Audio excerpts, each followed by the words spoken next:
আসসালামু আলাইকুম ওরহমাতুল্লাহ বারাকাত। পবিত্র শবে বরাত পর্ব দ্বিতীয়। পবিত্র শবে বরাতের পূর্ব প্রস্তুতি হিসাবে মহান রাব্বুল আলামিনের নেয়ামত ও রহমত পাইতে হলে আমাদের নিজ নিজ মাতা পিতাকে খুশি রাখিতে হইবে।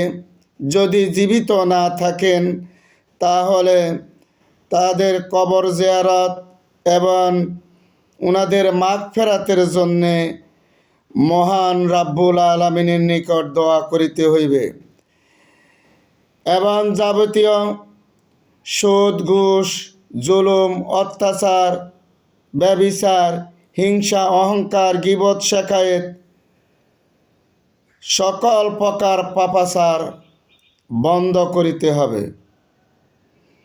তাহলে যে মহান রাব্বুল আলামিনের যে নৈকট্য লাভে ইনশাল্লাহ আমরা আশা করতে পারি। হে আল্লাহ, তুমি আমাদের সকলকে হেদায়েত দান করুন এবং আমল করার জন্য কবুল করুন। পবিত্র শবে বরাতের নেয়ামত ও রহমত পাওয়ার জন্য আমাদেরকে নিবেদিত করুন।